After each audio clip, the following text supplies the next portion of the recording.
दोस्तों नमस्कार, निशांति अकेडमी में आप सभी का स्वागत है। दिल्ली हाई कोर्ट का जेजेए या रीस्टोरर का फाइनली आपका आंसर की आ गया है पेपर 1 का, और अब डिस्क्रिप्टिव का पेपर है। बट डिस्क्रिप्टिव का प्रिपरेशन करें या ना करें, कहीं ना कहीं वो एक सरदर्द बन रहा है, क्योंकि कट ऑफ नहीं पता कि कितनी जाएगी, क्या सेफ स्कोर होना चाहिए। तो इस वीडियो में हम लोग दो चीज़ें कवर करने वाले हैं।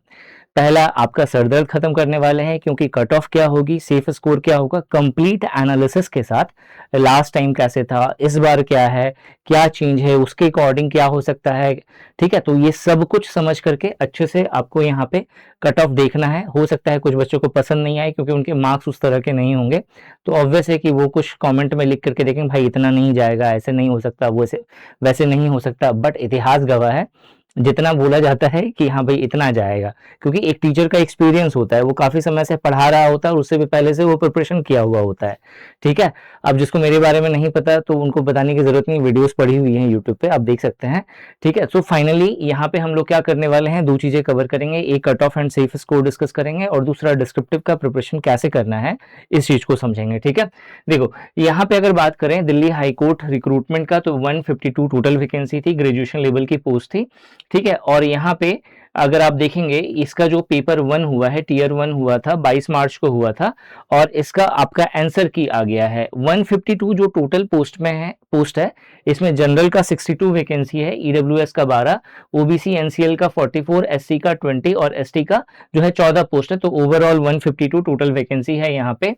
अब जो एग्जाम पैटर्न जो आप लोगों ने पेपर दिया, उसमें 45 मार्क्स का आपका इंग्लिश लैंग्वेज एंड कंप्रीहेंशन था।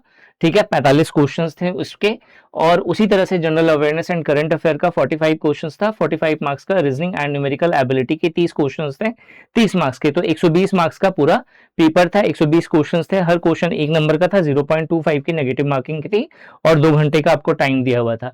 अब इसमें किसका कितना नंबर आ रहा है। ठीक है, अब देखो लास्ट जो कट ऑफ है 2021 का। ठीक है, अगर 2021 वाला कट ऑफ देखेंगे, तो जो जनरल है, जनरल का 82.25 गया था।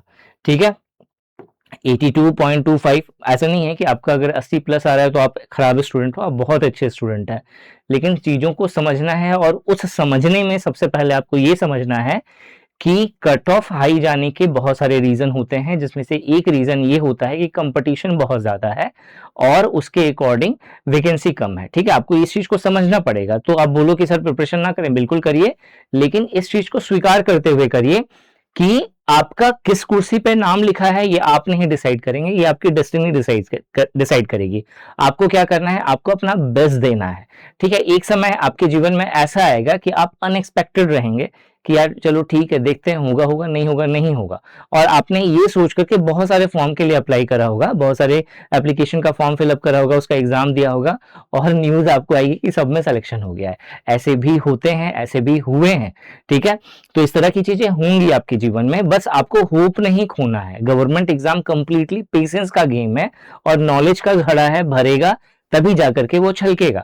ठीक है, अब देखो यहाँ पे जो लास्ट 2021 का जो साइकिल था, उसमें जनरल का 82.25 जो है ये कट ऑफ था, ईडब्ल्यूएस का 74, ओबीसी एनसीएल का 75.50, एससी का 70.50 और एसटी का 54.25 था। ठीक है, इससे पहले 2019 का कट ऑफ था, इसको देखना ना देखना बराबर है, क्योंकि ये जो है जिस तरीके का ये कट ऑफ दे रहा है ना, इससे तो सारे बच्चे निकल जाएंगे। मतलब जिन्होंने सबने पेपर दिया होगा, उसमें मुझे लगता है 90% का स्कोर इतना के आसपास होगा। ठीक है, तो ये चीज तो भूल जाओ। ठीक है, ये 2019 का कट ऑफ है, रिलेवेंट इररिलेवेंट है, बट मैंने बता दिया कि 2019 का डाटा इस तरीके का था। ठीक है, अब इस चीज को आगे बढ़ते हैं। अब इस बार का क्या एक्सपेक्टेड कट ऑफ रह सकता है, तो अगर आप जनरल कैटेगरी यूआर कैटेगरी से हैं, तो आपका 78 से लेकर के 84 तक आपका कट ऑफ जा सकता है। ठीक है, 78 से 84 ही मान के चलो, क्योंकि कंपटीशन जिस तरीके का है, ठीक है, उसके अकॉर्डिंग आप वर्ड सिचुएशन लेकर के चलना पड़ेगा आपको। ओबीसी की केस की बात करें तो 72 से 78, ईडब्ल्यूएस की बात करें 74 से 80, एससी की बात करें तो 66 से लेकर के 72, और एसटी की बात करें तो 58 से लेकर के 64 के बीच में कट ऑफ जा सकती है। ठीक है, सेफ स्कोर को समझना बहुत जरूरी है, सेफ स्कोर समझे बगैर जाना नहीं है।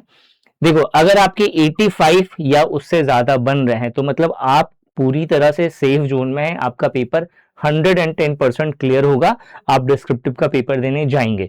ठीक है, तो आपको एकदम 100% प्रिपरेशन करनी चाहिए। तो फिर क्वेश्चन आता है यहाँ पे, जिसका 78 से 84 आया, क्या उन्हें प्रिपरेशन नहीं करनी चाहिए? बिल्कुल करनी चाहिए। देखो, डिस्क्रिप्टिव का पेपर जरूरी नहीं है कि इसी एग्जाम में होगा, इसके बाद और किसी एग्जाम में नहीं होगा। तो अगर आप प्रिपरेशन स्टार्ट करते हैं तो कहीं ना कहीं वो, अगर इस पेपर में, अगर मान लेते हैं इस एग्जाम में आपका नहीं हो पाता तो किसी और में होगा। ठीक है, ये एक स्कॉलर माइंडसेट हो गया। ठीक है, आप ये सोच रहे हैं कि भाई जब तक रिजल्ट नहीं आएगा तब तक जो है मैं आगे का नहीं पढ़ूंगा। ठीक है, जब तक मेरा कट ऑफ क्लियर नहीं हो जाता तब तक मैं डिस्क्रिप्टिव का नहीं पढ़ूंगा। ठीक है, यही होता है एक्चुअल में, ये साइकोलॉजी है। आपको इस तरीके से, मतलब आपके दिमाग में ये मेंटेलिटी बन जाती है, भाई पहले होगा या नहीं होगा, ठीक है, होना होगा होगा, नहीं होना होगा कोई बात नहीं, कहीं और होगा। मैंने तो अपना बेस्ट दिया ना, तो उसी तरीके से अपना बेस्ट दो आप। ठीक है, और तरीका मैं बता रहा हूँ कैसे पढ़ना है, ताकि अगर आपका इतना भी मार्क्स है, इसके बीच में भी आप अप्लाई करते हैं ना, तो भी आपको प्रिपरेशन 100% करना चाहिए। ठीक है, डिस्क्रिप्टिव के लिए, ताकि आप उस पेपर में अपना अच्छा स्कोर कर पाए। ठीक है, और ओवरऑल मेरिट लिस्ट में आपका नाम आ सके। ठीक है, तो यहाँ पे अगर प्रीलिम्स के सेफ स्कोर की बात करें तो 85 प्लस अगर आपका है, 85 या 85 प्लस, तो फिर आप सेफ जोन में हैं। ओबीसी के केस में 79, ईडब्ल्यूएस के केस में 81, और एससी के केस में 74 या उससे ज्यादा, और एसटी के केस में 66 या उससे ज्यादा। ठीक है भाई, अब बात करते हैं कि पढ़ना कैसे होगा, मींस का प्रिपरेशन कैसे करें। तो मींस का जो एग्जाम होगा, डिस्क्रिप्टिव का जो आपका पेपर होगा, इसके अंदर 40 मार्क्स का एक ऐसे पूछा जाएगा। ऐसे राइटिंग होगा, 250 वर्ड्स में आपको ऐसे लिखना है। इसका क्वेश्चन पेपर भी है, जिसे मैं आपको अगले क्लास में उसका पूरा का पूरा सॉल्यूशन देने वाला हूं। ठीक है, और अगर आपको पूरा का पूरा सॉल्यूशन चाहिए क्वेश्चन पेपर के साथ, तो हम मेरा निशांत ई अकेडमी का टेलीग्राम चैनल है, वो चैनल ज्वाइन कर लीजिए, या फिर आपको व्हाट्सएप नंबर दिया हुआ होगा, आप व्हाट्सएप नंबर पे डायरेक्टली मैसेज करके हम लोगों का जो व्हाट्सएप ग्रुप है उसको ज्वाइन कर सकते हैं, वहां पे भी आपको ये पेपर मिल जाएगा। ठीक है, तो ऐसे राइटिंग जो है आपका आएगा 250 वर्ड्स में आपको लिखना है। लेटर राइटिंग रहेगा जो कि 10 मार्क्स में आपको कवर करना है। इसके अलावा ग्रामर बेस्ड क्वेश्चंस होंगे। ठीक है, वो आपको 30 मार्क्स का होगा जो आपको क्लियर करना है, और इसके अलावा ट्रांसलेशन जो है आपका 20 मार्क्स का होगा। ठीक है, तो ओवरऑल देखा जाए तो फाइनल डिटेल की बात करें तो 100 मार्क्स का पूरा पेपर होगा और 2 घंटे में आपको कवर करना है। ठीक है, अब इसका प्रिपरेशन कैसे करें? देखो, ऐसे राइटिंग के लिए जो जो इंपॉर्टेंट डाटा होगा, जैसे दिल्ली पे बेस्ड अगर पेपर हो रहा है तो वो दिल्ली से रिलेटेड कुछ इंपॉर्टेंट स्कीम्स वगैरह सबसे क्वेश्चन बन सकता है। ठीक है, कुछ स्कीम्स हो सकता है, कुछ जैसे पॉल्यूशन एक बहुत बड़ा इश्यूज है, तो मतलब जो इश्यूज है, जो बर्निंग टॉपिक्स हैं, उन सब के ऊपर में आपका क्वेश्चन जनरली बनता है इस राइटिंग में। ठीक है, तो उन सब से जुड़ा हुआ आर्टिकल क्या अपडेटेड डाटा है जो कहीं ना कहीं आपके इस एग्जाम में भी आपकी हेल्प करे, और इनकेस अगर फ्यूचर में कोई और एग्जाम होता है तो उसके करंट अफेयर में भी, उसके जीके वाले पोर्शन में भी आपका बहुत ज्यादा हेल्प करे। इस तरह से आप इसको अभी कर सकते हैं जब तक रिजल्ट नहीं आता तब तक। ठीक है, बाकी जो है ऐसे राइटिंग का क्या फॉर्मेट होता है, ये सब चीज जानना बहुत आसान है। आप उसके ऊपर में अगर आपको सारा कुछ मालूम है तो आप कर सकते हैं। ठीक है, अब देखो, इसमें एक ग्रामर वाला पोर्शन है। ये जो ग्रामर वाला पोर्शन है 30 मार्क्स का, ये कंप्लीटली ग्रामर बेस्ड है। आप बोलोगे सर ग्रामर यहीं पे पूछेगा और फिर जीवन में कभी नहीं पूछेगा, ऐसा तो होगा नहीं। आपको बहुत सारे एग्जाम, मतलब देखा जाए तो सब एग्जाम ऐसे हैं जहां पे इंग्लिश ग्रामर पूछा जाता है, तो इस चीज को अपना बेस्ट कर सकते हैं अभी आप। ठीक है, ये सब चीज अभी किया जा सकता है, अभी करो इन सब चीजों को अभी, मतलब आप खुद से प्रिपरेशन करिए। ठीक है, जब रिजल्ट आ जाएगा, जब आप मतलब 100% श्योर हो जाएंगे, हाँ भाई अब मेरा जो है पेपर क्लियर हो गया है अच्छे से, अब मुझे डिस्क्रिप्टिव के लिए 100% अपना जी जान दे करके लगना है, तो उस समय आपको लगता है मेरा खुद से होगा तो ठीक है, नहीं आपको लगता है किसी कोर्स में जाना तो आप कोई कोर्स परचेज कर सकते हैं या फिर कोई बुक्स परचेज कर सकते हैं, लेकिन अभी सेल्फ प्रिपरेशन करिए। सेल्फ प्रिपरेशन सबसे इंपॉर्टेंट होता है। ठीक है, तो ये जो ग्रामर वाला पोर्शन है इसको अभी किया जा सकता है। ट्रांसलेशन वाला, जिसमें आपको इंग्लिश से हिंदी, हिंदी को इंग्लिश में ट्रांसलेट करने को दिया जाएगा, ये भी बहुत आसान है, इसको भी किया जा सकता है।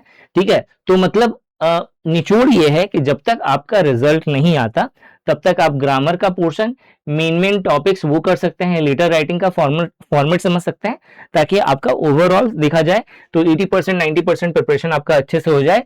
बाकी जैसे ही रिजल्ट आ जाता है तो उसके बाद जो टाइम पीरियड है उसके अकॉर्डिंग उस फॉर्मेट में अपने आप को बना ले कि जिस तरीके का पेपर होगा उसके अकॉर्डिंग अपना माइंडसेट अपने आप को हैबिचुअल कर लेंगे, ताकि हमारा पेपर अच्छे से क्लियर हो। ठीक है, आगे बढ़ते हैं हम लोग। यहाँ पे आपको स्टेज 2 जो मेंस डिस्क्रिप्टिव एग्जाम है उसका सिलेबस और क्राइटेरिया दिया हुआ है। ठीक है, इसको आप एक स्क्रीनशॉट लेकर के पढ़ सकते हैं, आपने आई थिंक पढ़ा हुआ यही होगा। ठीक है, इसमें ज्यादा कुछ बताने लायक नहीं है। बाकी एक बार जब आपका पेपर अच्छे से क्लियर हो जाए, ठीक है, तो अगर आपको कोर्सेस वगैरह सब में इंटरेस्टेड हो, अगर आप कोर्सेस लेना चाहते हैं, तो निशांत एकेडमी एप्लीकेशन पर आपको डिस्क्रिप्टिव राइटिंग का सेल्फ इवेल्युएशन जो है, आप खुद से प्रिपरेशन करने वाला जो किट होता है वो अवेलेबल है, आप उसके द्वारा प्रिपरेशन कर सकते हैं। बाकी ऐसे ही वैल्यूएबल वीडियो के लिए इस चैनल को सब्सक्राइब जरूर कर लेना। और अगर आप डेडिकेटेड कोर्सेज चाहते हैं किसी भी एग्जाम से रिलेटेड, तो निशांत ई एकेडमी का एप्लीकेशन प्ले स्टोर से जरूर डाउनलोड करिए, जहां पे बहुत ही अफोर्डेबल एंड चीप प्राइस पे आपको क्वालिटी कंटेंट मिल रहा है। इस वीडियो में यही था। Thanks for watching this video and wish you good luck for your paper.